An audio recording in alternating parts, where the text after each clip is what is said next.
Entrepreneurship and Innovation Cell of Government of India. That is a part of Ministry of Education. So firstly, we will be discussing what is innovation and other aspects of this particular topic. इस topic से related और बहुत सारी चीजें हैं जिनके ऊपर हम थोड़ा पहले प्रकाश डालेंगे, फिर इनोवेशन डेवलपमेंट के लिए कितना जरूरी है, और उसके बाद गवर्नमेंट क्यों आईआईसी या इंस्टीट्यूट इनोवेशन काउंसिल को सपोर्ट कर रही है, या इसके क्या क्या फायदे एक पर्टिकुलर इंस्टीट्यूट को होते हैं। ठीक है, तो सबसे पहले इनोवेटिव एंटरप्राइज क्या है, इनोवेटिव एंटरप्रेन्योर्स कौन होते हैं। Innovative entrepreneurs are individuals who have the capacity और capability of creating and bringing innovative products to the market. Innovative entrepreneurship can help professionals develop idea to successfully manage business. तो entrepreneurs आजकल के time period में हम बहुत देखते हैं कि लोग यूनिक आइडियाज को लेकर जो है अपना एक बिजनेस स्टार्ट करते हैं, जैसे ओला वगैरह हो गया, ये सारी चीजें। तो इसी तरीके से आजकल के टाइम पीरियड में जॉब क्रिएशन की बहुत वैल्यू बढ़ गई है। पहले के टाइम पीरियड में हम ज्यादातर की जब स्टूडेंट्स को हमारे कॉलेजेस में या हमारे हायर एजुकेशन इंस्टीट्यूट्स में जब बच्चों को पढ़ाया करते थे, तो उन्हें एक जॉब सीकर की तरह प्रिपेयर किया जाता था कि भाई आगे फ्यूचर में इस पर्टिकुलर कोर्स को, डिग्री को लेकर उनको क्या क्या जॉब अपॉर्चुनिटीज मिलेंगी। लेकिन अब के टाइम पीरियड में कैसा होता है, अब के टाइम पीरियड में हम देखते हैं कि हम स्टूडेंट्स को या हायर एजुकेशन इंस्टीट्यूट्स में जो लोग एनरोल्ड हैं, इवन फैकल्टी मेंबर्स को, उन सबको एनकरेज कर रहे हैं कि वो एक यूनिक आइडियाज को लेकर जो है आए और उस यूनिक आइडिया पे एक बिजनेस डेवलप करें, ताकि वो जो होता है कि जॉब सीकर्स की जगह जॉब क्रिएटर्स हम जो हैं वो अपनी इकोनॉमी में डालें। तो इनोवेटिव एंटरप्राइज आजकल के टाइम पीरियड में बहुत एनकरेज किया जा रहा है गवर्नमेंट की तरफ से, और इसी वजह से हर हायर एजुकेशन इंस्टीट्यूट में आईआईसी या इंस्टीट्यूट इनोवेशन काउंसिल को सेटअप किया जाता है, ताकि जो हमारे पास रॉ आइडियाज हैं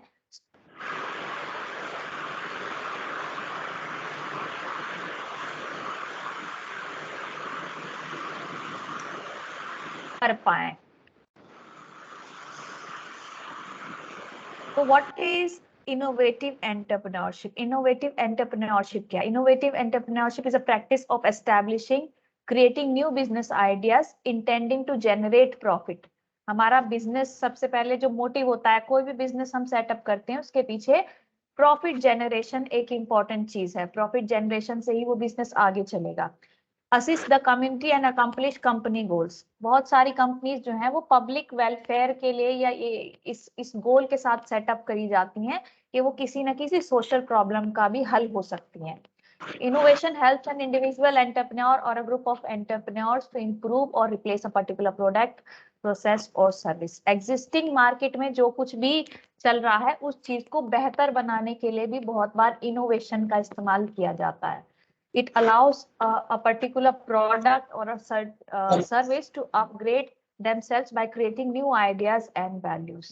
तो एक कोई भी एग्जिस्टिंग प्रोडक्ट है उसकी वैल्यू बढ़ाने के लिए किसी नए आइडिया का इस्तेमाल जो है वो हम कर सकते हैं। It may require entrepreneurs to have a clear strategy and unique vision to introduce something innovative to the company. तो जो एस्पायरिंग एंटरप्रेन्योर है उसके पास एक वेल क्लियर प्लान और स्ट्रेटजी होना आवश्यक है, ताकि उस पर्टिकुलर बिजनेस में क्या क्या मार्केटिंग स्ट्रेटजीज उसके कॉम्पिटिटर्स यूज कर रहे हैं, ऐसा क्या एग्जिस्टिंग एंटरप्रेन्योर्स के पास नहीं है, तो ताकि वो उसको डेवलप करके अपनी कंपनी को आगे बढ़ा सके। तो ये सब चीजें एंटरप्रेन्योर के लिए एक जिसे कहते हैं कि जरूरी चीजें हैं। उसको पहले एक इनोवेटिव आइडिया की जरूरत पड़ेगी सबसे पहले, जो और उसे डिफरेंट बनाएगा। उसके अलावा एक वेल फॉर्म्ड बिजनेस स्ट्रेटजी या बिजनेस प्लान की रिक्वायरमेंट होगी। फाइनेंशियल रिक्वायरमेंट्स के लिए आजकल एंजल इन्वेस्टमेंट का कॉन्सेप्ट है कि कोई ऐसा व्यक्ति जो यूजुअली क्या होता है कि लोग अपने इनोवेटिव आइडिया जब डिस्कस करते हैं तो बहुत सारे लोग उस चीज को फाइनेंस करने के लिए अपना जो है बिजनेस का पैसा जो है उन्हें गिफ्ट एक तरीके से हम ये कह सकते हैं कि उनको मोटिवेट या हेल्प करने के लिए अपना पैसा इस बडिंग एंटरप्रेन्योर को देता है। So this entrepreneur must have a clear strategy and a vision to introduce something innovative to the company. तो इन सब चीजों के साथ ही लेकर जो है वो आगे बढ़ा जाता है। एक इनोवेशन एक आजकल के टाइम में स्पेशली मॉडर्न एरा में बहुत इंपॉर्टेंट चीज है अपने बिजनेस को सक्सेसफुल और यूनिक बनाने के लिए।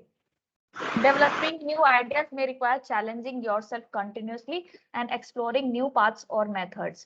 किसी भी नए प्रोडक्ट को जब हम डेवलप करेंगे, एक नया एंटरप्राइज खोलेंगे, तो उसके साथ जब उस चीज को हम फॉलो करेंगे उस प्लान को, तो बहुत सारे नए तरीके या बहुत सारे नए चैलेंजेस जो है वो हमारे सामने आएंगे। तो ऐसा यूजुअली बहुत बार देखा जाता है, इंडिया में भी अगर हम देखें तो बहुत सारे लोग स्टार्टअप स्टार्ट करते हैं और बहुत 80% स्टार्टअप जो है बहुत जल्दी जो है टोटली डाई डाउन हो जाते हैं। उसके पीछे रीजन ये है कि या तो फाइनेंशियल प्रॉब्लम्स उसे देखने को मिलती है, या इनिशियली जब हिकअप्स होता है तो एंटरप्रेन्योर जो है उनको जो है ये उन झटकों को जो है वो झेल नहीं पाता। ठीक है, तो इनिशियली एंटरप्रेन्योरशिप में बहुत सारी दिक्कतें या अननोन पाथ्स जो है वो हमें जो है काउंटर करना पड़ता है। तो इसी चीज का नाम एंटरप्राइज है, exploring new paths and methods. This type of entrepreneurship can help professionals focus on collecting ideas from a variety of places and find enough data to build the perfect strategy to implement the ideas. तो किसी भी particular idea को जब हमें idea जो हमें हमारे पास है उसके ऊपर एक स्ट्रेटजी बिल्ड करना भी एक इम्पॉर्टेंट चीज है। और वो हम जो है सर्विस क्लास के थ्रू हम किसी को अपने अंडर एम्प्लॉय कर सकते हैं, स्किल्ड लेबर को एम्प्लॉय कर सकते हैं, ताकि वो हमारे बिजनेस प्लान को जो है वो चॉक आउट कर सके। Entrepreneurs can introduce innovation to the business through product development, process improvement, services and business model improvement. कई तरीके के अब माने जाते हैं कि इनोवेटिव एंटरप्रेन्योर जो हैं वो कई तरीके के होते हैं। जैसे सब एक कैटेगरी मानी गई है सोशल एंटरप्रेन्योर्स की।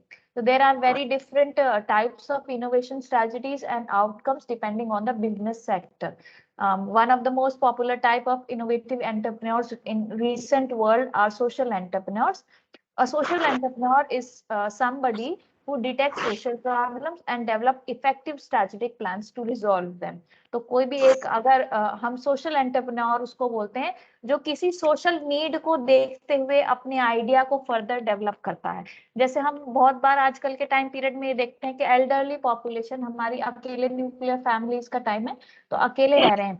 तो ऐसी सिचुएशन में एल्डरली लोगों के पास इमरजेंसी या मेडिकल हेल्प के लिए पहले के टाइम पीरियड में बहुत लिमिटेड सोर्सेज थे जिससे वो कंसल्ट जैसे तो अब क्या होने लगा है कि बहुत सारे लोगों ने मोबाइल एप्लीकेशंस जो हैं वो लगाई हैं कि भाई आप ऑनलाइन डॉक्टर को कंसल्ट कर सकते हैं या ऑनलाइन मेडिसिन जो हैं वो मंगा सकते हैं। इस तरह की चीजें जो सोसाइटी की किसी पर्टिकुलर प्रॉब्लम को या रिक्वायरमेंट को एक मोटिव बनाकर अपना फिर फर्दर बिजनेस प्लान जो है वो कंटिन्यू करे, उसको सोशल एंटरप्रेन्योर्स की कैटेगरी में डाला जाता है। So these people are good at bringing people together and motivating them to work from the same cause. तो ऐसे सभी लोग जो इस तरह की मानसिकता में विश्वास करते हैं कि उन्हें समाज के लिए कुछ करना है और इस थॉट को वो एक बिजनेस में कैसे तब्दील करते हैं, इस तरह के लोग जो है जब साथ में मिलकर काम करते हैं, बिजनेस प्लान चॉक आउट करते हैं, तो उन्हें सोशल एंटरप्राइज या विजनरी थिंकर्स जो है वो कहा जाता है। Social entrepreneurs possess visionary thinking that helps them to motivate others to work together to develop and implement new and creative ideas. The major sectors जहां पर मेजरली हम सोशल एंटरप्रेन्योर्स का कंट्रीब्यूशन देखते हैं वो हेल्थ सेक्टर में है presently, education sector में है, sanitation and other related sectors. तो इन सेक्टर्स में ज्यादातर सोशल एंटरप्रेन्योर्स जो है अपना वो उनका फील्ड है, health and education specially. Social entrepreneurs have the potential to bring a positive change to society by developing sustainable and innovative solutions. तो social entrepreneurs जो हैं एक समाज में एक अच्छा बदलाव, पॉजिटिव चेंज लाने में उनका काफी बड़ा कंट्रीब्यूशन रहता है। फिर दूसरी कैटेगरी जो एक और तरीके के मान जाते हैं वो स्टार्टअप एंटरप्रेन्योर्स कहते हैं। हम स्टार्टअप एंटरप्रेन्योर्स वो होते हैं, these are the people who introduce innovative ideas and provide employment opportunities। जब कोई ऐसा होता है कि आजकल स्टार्टअप जो है हम देखते हैं कि ग्रेजुएटिंग स्टूडेंट्स या इवन बहुत जैसे ये देखा जाता है कि जो लोग ज्यादा पढ़े लिखे नहीं है वो भी अपना स्टार्टअप जो है वो स्टार्ट करके अच्छा खासा बिजनेस या उनकी जो कंपनी अच्छा खासा बिजनेस करती है। तो startup can provide opportunities to gain new skills that can help professionals to excel in their careers. तो स्टार्टअप जो है अब आजकल के टाइम पीरियड में फैकल्टी हो गई, स्टूडेंट हो गए या कॉमन मैन हो गया, कोई भी अपना स्टार्टअप जो है वो स्टार्ट कर सकता है और उसकी मदद के लिए अलग अलग तरीके फाइनेंशियल सपोर्ट उसको चाहिए, मार्केटिंग में सपोर्ट चाहिए, उसके लिए अलग अलग जो है बहुत सारे लोग हैं जो इन्वेस्ट करना चाहते हैं स्टार्टअप्स में। जैसे अब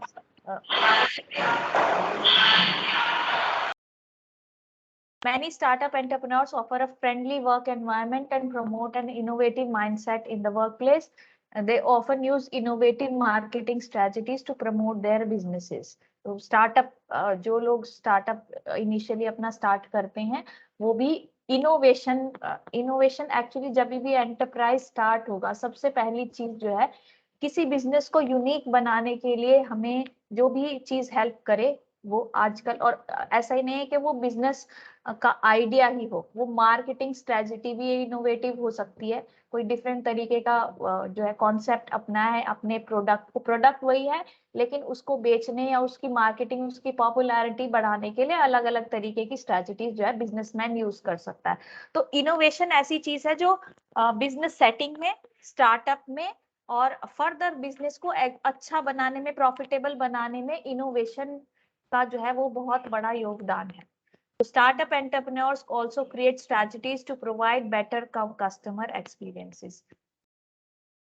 उसके बाद आता है enterprise entrepreneurs. So enterprise entrepreneurs may work for organizations that are already in the market for a long period of time. जो ऑर्गेनाइजेशन मार्केट में काफी लंबे टाइम पीरियड से काम कर रही हैं, चलती आ रही हैं, ये लोग ऐसी ऑर्गेनाइजेशन को यूनिक आइडियाज या इनोवेटिव आइडियाज प्रोवाइड कराते हैं। They find innovative ideas and strategies that can help the company maintaining or gaining a reputation in the growing market. ऐसे लोग जो एग्जिस्टिंग कंपनीज को या ऑर्गेनाइजेशन को सपोर्ट करते हैं और अपने इनोवेटिव आइडियाज के थ्रू उस ऑर्गेनाइजेशन को बढ़ने में मदद करते हैं, ऐसे लोगों को एंटरप्रेन्योर्स जो है वो कहा जाता है। These people focus on finding new opportunities and take advantage of them to make profit for the company. ऐसे लोग जो है कंपनी की बेहतरी के लिए सोचेंगे और कोशिश करेंगे कि मार्केट में कोई यूनिक तरीका अपनाया जाए ताकि ऑलरेडी एग्जिस्टिंग ऑर्गेनाइजेशन जो है वो और भी ज्यादा सक्सेसफुल बन सके। Similar to other entrepreneurs, enterprise entrepreneurs may also master certain skills for achieving great success in their professions. तो हर कोई व्यक्ति जो इस एंटरप्रेन्योरशिप या एंटरप्राइज में इंटरेस्टेड होता है वो सभी लोग जो है ऐसे लोगों को एम्प्लॉय करना चाहेंगे जो कि स्किल्ड हो, चाहे वो आइडिया बिल्डिंग में हो चाहे आइडिया एग्जीक्यूशन में हो। तो इस तरह की रिक्वायरमेंट्स, सर्टन स्किल, कुछ स्किल ऐसे होते हैं जिनकी रिक्वायरमेंट आजकल के टाइम पीरियड में बिजनेस को बढ़ावा देने में यूज होती ही होती है। इसी वजह से एंटरप्राइज एंटरप्रेन्योरशिप जो है वो हमारे देश में दिन ब दिन जो है वो राइज पे है। तो essential skills to become an enterprise entrepreneur are great innovative thinking. तो ऐसे व्यक्ति में इनोवेटिव थिंकिंग होनी चाहिए, उसका ऑर्गेनाइजेशन स्किल और विलिंगनेस टू टेक रिस्क, मतलब कि ऐसा व्यक्ति जो है वो नई चीजें ट्राई करने के लिए विलिंग भी होना चाहिए और उसके साथ साथ अपने उस आइडिया को बेस्ट से बेहतर जो है वो प्रेजेंटेबल बनाए ताकि ज्यादा से ज्यादा ऑर्गेनाइजेशन इस तरह के व्यक्ति को एम्प्लॉय करें। स्किल्स क्या चाहिए एक अच्छा एंटरप्रेन्योर बनने के लिए? स्किल्स की सबसे पहले जरूरत क्या पड़ेगी कि नॉलेज, जो ऑलरेडी एग्जिस्टिंग बिजनेस एटमॉस्फेयर है उसकी नॉलेज, उसकी अंडरस्टैंडिंग जो है वो सबसे पहली रिक्वायरमेंट है कि अभी के टाइम पीरियड में मार्केट में क्या क्या जो है वो चीज अवेलेबल नहीं है और कहाँ पर जो है वो गैप है। रिक्वायरमेंट क्या है और क्या लोगों को मिल रहा है, उसके बीच में कोई गैप होता है। जैसे बहुत क्या अगर हम बात करें कि बहुत सारी चीजें हैं, बहुत सारी सर्विसेज हैं जो आजकल के टाइम पीरियड में भी बहुत रेयर जो है वो मिलती है, या लोकल एरियाज में, इंटीरियर इंडिया में कुछ सुविधाएं अभी भी ऐसी हैं जो कि मानी जाती हैं कि बहुत डिफिकल्ट टू एक्सेस है। तो इस तरह की सिचुएशन में एक बडिंग एंटरप्रेन्योर को ये पता होना चाहिए कि भाई उस पर्टिकुलर रीजन में इस प्रोडक्ट की डिमांड है या इस तरह की फैसिलिटी वहां नहीं है और उस तरह की फैसिलिटी देने के लिए क्या क्या किया जा सकता है। तो एग्जिस्टिंग मार्केट की नॉलेज जो है एक बैकग्राउंड, अच्छे बैकग्राउंड की तरह जो है वो काम करती है फ्यूचर एंटरप्रेन्योर के लिए। उसके अलावा एक इनोवेटिव एंटरप्रेन्योर के पास जो है अच्छे कम्युनिकेशन स्किल्स होने चाहिए, और अगर उसके पास इस तरह के लोग होंगे या इस तरह का स्किल्ड प्रोफेशनल्स होंगे जो उसके मैसेज को, उसके उसके आइडिया को कम्युनिकेट करने में उसको मदद करेंगे, तो इस तरह से जो है वो बिजनेस आइडिया जो है और अच्छी ग्रोथ कर पाएगा। थिंकिंग वेल प्लानिंग होनी चाहिए, एंटरप्रेन्योर के पास प्री चॉक्ड आउट प्लान होना चाहिए कि उस तरह उसको अपना बिजनेस को जो है वो किस तरीके से आगे बढ़ाना चाहिए।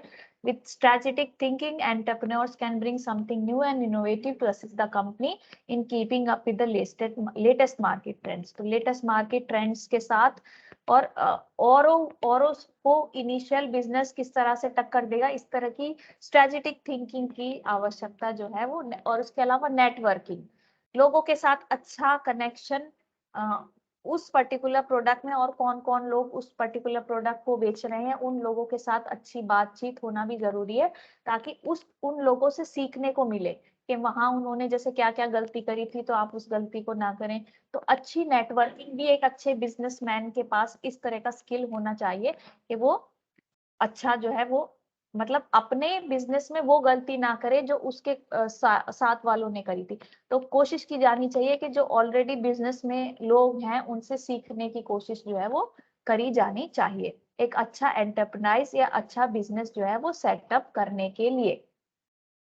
अब देखते हैं इनोवेशन का क्या असर पड़ता है इकोनॉमी पर या डेवलपमेंट में।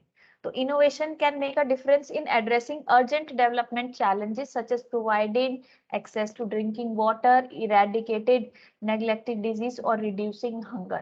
तो innovative thinking का इस्तेमाल हम आम सोशल प्रॉब्लम्स को सॉल्व करने के लिए, एक अच्छे बिजनेस को सेटअप करने के लिए, इस तरह की कई सारी चीजों के लिए, या रीचेबिलिटी बढ़ाने के लिए बहुत सारी सर्विसेज ऐसी हैं, बहुत सारी स्कीम्स ऐसी हैं जो ऑलरेडी ऑनगोइंग है, प्रोसेस में है, लेकिन वो लोगों तक नहीं पहुंच पाई हैं। तो इन सब चीजों को सही लोगों तक पहुंचाने के लिए इनोवेटिव थिंकिंग की, इनोवेटिव माइंडसेट की जो है वो बहुत ज्यादा जरूरत है। The transfer and when necessary and when required adoption of technology developed in developed countries can often contribute significantly to these goals। तो इनोवेटिव कॉन्सेप्ट होगा और उसके साथ साथ में अच्छी टेक्नोलॉजी होगी जो उस इनोवेटिव कॉन्सेप्ट को जो है एक रियलिस्टिक गोल में तब्दील कर देगी। इस तरह की रिक्वायरमेंट जो है वो अच्छी डेवलप्ड इकोनॉमी के लिए होती है। Substantial research efforts are needed to find solutions that address other global challenges। तो बहुत सारी रिसर्चेज इस चीज पर होती है कि किस तरीके से हम मैक्सिमम जो है लोगों तक मैक्सिमम फैसिलिटीज जो है वो प्रोवाइड करा पाए। तो यहाँ पर भी जिस भी हम एस्पेक्ट में हम देख रहे हैं, चाहे हम एक बिजनेस सेटअप करने के मानसिकता से या प्रोसेस से सोच रहे हैं, चाहे हम समाज को किसी हेल्प पहुंचाने के उसमें पर्सपेक्टिव में सोच रहे हैं, आजकल के टाइम पीरियड में इनोवेटिव थिंकिंग इन सब चीजों में हर जगह पर जो है वो काम आती है। Important lessons of past few decades, पिछले कुछ सालों में स्पेशली, अब हमने कोविड-19 का टाइम पीरियड देखा है। ऐसे टाइम पीरियड में बहुत सारे लोग ऐसे रहे हैं जिनका बिजनेस या तो टोटली फ्लॉप हो गया है, या बहुत सारे बिजनेस ऐसे भी रहे हैं जो अचानक से जो है जिन्होंने मार्केट ग्रैब कर लिया ऐसे प्रोडक्ट्स ने। जैसे सैनिटाइजर्स थे, सैनिटाइजर्स की पहले कोविड के आने से पहले डिमांड इतनी ज्यादा नहीं थी, लेकिन कोविड के आने के बाद अचानक से सैनिटाइजर्स की डिमांड बढ़ जाती है। अब डिमांड बढ़ जाती है तो जिन लोगों ने उस चीज को, उस रिक्वायरमेंट को पहचाना, उन लोगों ने इस फील्ड में काम करना शुरू किया, सैनिटेशन और इन सब चीजों में। तो वो एक सक्सेसफुल आगे चल के उन्होंने अच्छा खासा पैसा जो है वो इस चीज के ऊपर बना लिया कि क्योंकि वो समझ पाए कि आज वक्त की रिक्वायरमेंट जो है वो क्या है, या किस पर्टिकुलर प्रोडक्ट की डिमांड इस पर्टिकुलर टाइम पीरियड में होगी या आगे फ्यूचर में होगी। तो ये भी एक इनोवेटिव थिंकिंग का ही रिजल्ट है। The building of innovation capacities has played a central role in growth dynamics of successful developing countries. जहां जहां पर डेवलपिंग कंट्रीज हैं उन सभी कंट्रीज में बिजनेस क्लास का और बिजनेस क्लास के साथ साथ जो है इनोवेटिव आइडियाज कैपेसिटी बिल्डिंग को बढ़ाया गया है ताकि जो है इकोनॉमी को भी फायदा हो और कॉमन पॉपुलेशन को भी फायदा पहुंचे. Innovation is not just about high technology products, and that innovation capacity has to be built early in the developmental process in order to possess the learning capacity that will allow catch up to happen. तो countries जो है उनमें ऐसा नहीं कि innovation शुरुआत time period में ये जनरली थिंकिंग है कि हाई टेक्नोलॉजी और इस तरह की चीजें कंट्री में देश में लाने के बाद जो है वो जो इकोनॉमिक ग्रोथ है वो बढ़ जाती है. लेकिन अगर हम बात करें हाई टेक्नोलॉजी प्रोडक्ट है लेकिन उसके साथ अगर पॉपुलेशन का या बिजनेस क्लास का माइंडसेट जो है वो स्टेबल है, वो कुछ नया नहीं सोच रहा है या कुछ इनोवेटिव कैपेसिटी नहीं बिल्ड कर रहा है, तो वो हाई टेक्नोलॉजी भी उतना एक टाइम पीरियड तक ही रेलेवेंट रह जाती है. उसके बाद हमें किसी ना किसी रूप से उस अपने आप को अपडेशन की जरूरत पड़ती है और जब हमें अपडेशन की जरूरत पड़ेगी तो इनोवेटिव कैपेसिटी बिल्डिंग का उसमें एक बड़ा जो है वो रोल एंड रिस्पॉन्सिबिलिटी देखने को मिलती है. Countries also need innovation capacity and local innovations to access challenges specific to their local conditions. तो हर देश की अपनी अपनी रिक्वायरमेंट होती है. कहीं पर किसी चीज में कहीं देश पिछड़ा हुआ है, कोई देश किसी चीज में पिछड़ा हुआ है, तो वो कंट्री टू कंट्री डिपेंड करता है कि इनोवेटिव स्ट्रेटजीज की या इनोवेटिव कैपेसिटी बिल्डिंग की जरूरत किस पर्टिकुलर फील्ड में किस देश को है. So it depends on the requirement of that particular country based on the local context. Local context के ऊपर भी depend करेगा कि कहाँ पर maximum effort लगाने की या innovative strategies build करने की जरूरत पड़ती है. Innovation economic development में all stages of development में उसका योगदान है और हर स्टेज पर एक अलग लेवल या अलग जिसे कहते हैं कि इनिशियल स्टेज पर आप क्या करेंगे कि अपने आसपास के लोगों को देखेंगे और उनके ही आइडियाज पे वर्क करेंगे, लेकिन धीरे धीरे उन लोगों से डिफरेंट बनने के लिए मार्केट में अपने आप को स्टैब्लिश करने के लिए हमें काफी कुछ डिफरेंट जो है और लोगों से करना पड़ेगा. तो depending upon the stage of development different type of innovation plays different role at various stages of the development. अब हम देखते हैं कि गवर्नमेंट जो है वो या जिसे कह लो कि जो इंस्टीट्यूट इनोवेशन काउंसिल जो गवर्नमेंट प्रमोट कर रही है हायर एजुकेशन इंस्टीट्यूट्स में, उन सब चीजों का या उन सब मिनिस्ट्री ऑफ एजुकेशन का जो इनोवेशन सेल है वो किस तरीके से जो है लोगों में या ये कह लो हायर एजुकेशन इंस्टीट्यूट्स में इनोवेशन को बढ़ावा किस तरीके से दे रहे हैं. क्या रीजन है इसके पीछे इसको बनाने का या उसको प्रमोट करने का. हम बहुत सारी चीजें इंस्टीट्यूट इनोवेशन काउंसिल देखते हैं. ये मिनिस्ट्री ऑफ एजुकेशन द्वारा बनाई गई एक इनिशिएटिव है, उनका एक कॉन्सेप्ट है जिस पर उन्होंने काम किया है कि भाई स्टूडेंट्स जो है एक यंग जनरेशन है, यंग जनरेशन के पास बहुत कुछ ऐसा होगा जो यूनिक होगा, इनोवेटिव होगा और उस यंग जनरेशन की सपोर्ट के लिए इंस्टीट्यूशन है, फैकल्टी मेंबर्स हैं. तो उस यंग टैलेंट को टैप करने के लिए ही मिनिस्ट्री ऑफ एजुकेशन में इनोवेशन सेल बनाने के लिए सभी हायर एजुकेशनल इंस्टीट्यूट्स में इनोवेशन सेल का गठन जो है वो किया गया है. In the year 2018, a Ministry of Education Ministry of Education had started this chalking out of plan for Innovation Institute Institute Innovation Council program in collaboration with AICTE for Higher Education Institutes to systematically foster the culture of innovation and startup ecosystem in educational institutes.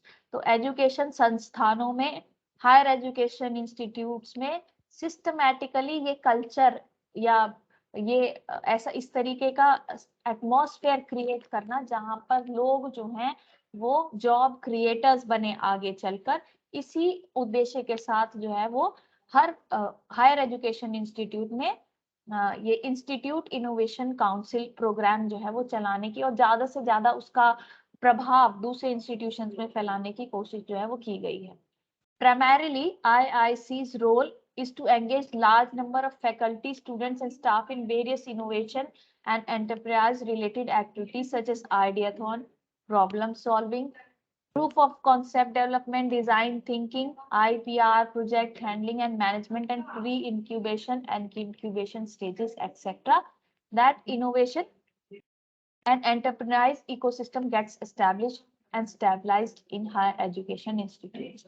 तो जितने भी higher education institutes हैं वहां पर अलग अलग तरीके के थ्रू, जैसे ऑनलाइन सेशंस के थ्रू हो गया या इंक्यूबेशन फैसिलिटीज प्रोवाइड करने के थ्रू, एंजल इन्वेस्टमेंट के थ्रू, अलग अलग तरीकों से किसी भी सोशल प्रॉब्लम्स को सॉल्व करने के लिए, अच्छे बिजनेस को सेटअप करने के लिए, इन सब चीजों के लिए जो भी रिक्वायरमेंट होती है उसके लिए आइडिया जनरेशन की रिक्वायरमेंट पड़ेगी, है ना। तो फ्यूचर प्रॉब्लम सॉल्व करनी है, आपको बिजनेस सेटअप करना है, तो आइडिया जनरेशन की नीड चाहिए। तो आइडिया जनरेशन कहाँ से आएगा? वो आएगा ऐसी पॉपुलेशन से जो एजुकेटेड है और एजुकेटेड के साथ जिनके पास नए कॉन्सेप्ट्स हैं। तो इस उद्देश्य के साथ कि यंग पॉपुलेशन जो अभी बच्चे पढ़ रहे हैं, चाहे वो मैनेजमेंट के हैं, इंजीनियरिंग के हैं, अलग अलग फील्ड से हैं, वो यंग स्टूडेंट्स जो हैं उनमें ये कल्चर या वो एटमॉस्फेयर ऑर्गेनाइजेशन में डेवलप हो कि आगे चलकर वो अपने इनोवेटिव कॉन्सेप्ट को बिजनेस में तब्दील कर सकते हैं। चाहे वो बिजनेस जो है समाज सुधार से भी रिलेटेड हो सकता है और कई सारी चीजों से भी रिलेटेड हो सकता है। तो existing challenges higher education institutes में क्या क्या हैं, क्या क्या प्रॉब्लम्स देखने को मिल रही हैं लीडरशिप को इम्प्रूव करने के लिए या इस तरह की चीजों के लिए, सभी के लिए गवर्नमेंट जो है वो IIC इंस्टीट्यूट इनोवेशन काउंसिल को जो है प्रमोट कर रही है। तो IIC कौन कौन एस्टेब्लिश कर सकता है? Any institute or higher education institute willing to establish IIC and meet any one of the following criteria can establish IIC at their institute. First, having a pre-incubation center, student idea clubs. Second, participating in ARIIA ranking, participating in NIRF ranking, NBA accreditation, and NAC accreditation. Government funded or deemed university, higher education institute offering technical programs can also establish IIC. तो कोई भी technical institute और इसके alternative में non technical program चलाने वाले institute भी हम अपने यहाँ IIC को डेवलप कर सकते हैं। इसके पीछे मेजरली रीजन इनोवेशन को बढ़ावा देना है, इनोवेशन को बढ़ावा देना और यंग टैलेंट को टैप अप करना कि यंग टैलेंट जो है वो, और इस अपने उद्देश्य को पूरा करने के लिए रीजनल मीट्स जो है वो कराई जाती हैं और इंस्टीट्यूट्स की तरफ से ट्रेनिंग प्रोवाइड करी जाती है। स्टूडेंट्स जिनके पास अच्छे आइडियाज होते हैं उनको अलग अलग फैसिलिटी, लैब्स वगैरह का इस्तेमाल, स्टूडेंट्स को कुछ टाइम पीरियड के लिए लीव का प्रावधान भी है। तो अलग अलग तरीके से जहां तक पॉसिबल है अलग अलग मोड्स के थ्रू जो है स्टूडेंट सपोर्ट जो है वो दिया जाता है, प्रोवाइड किया जाता है, ताकि एक अच्छे आइडिया का जनरेशन हो और उस अच्छे आइडिया पे प्रॉपर वर्क ऑन करके उसको फ्यूचर में एक प्रॉपर बिजनेस सेटअप की तरह इस्तेमाल किया जा सके। अभी रिसेंटली टाइम पीरियड में IIC ने बहुत अवेयरनेस जनरेट करी है इनोवेशन और एंटरप्राइज को लेकर अलग अलग यूनिवर्सिटीज में। एक मल्टीडिसिप्लिनरी इनिशिएटिव है गवर्नमेंट की तरफ से और इसका जो है मैक्सिमम पॉसिबल यूज तभी किया जा सकता है जब हर इंस्टीट्यूट अपने यहाँ IIC को जो है वो सेटअप करे। So that's all from my side, sir.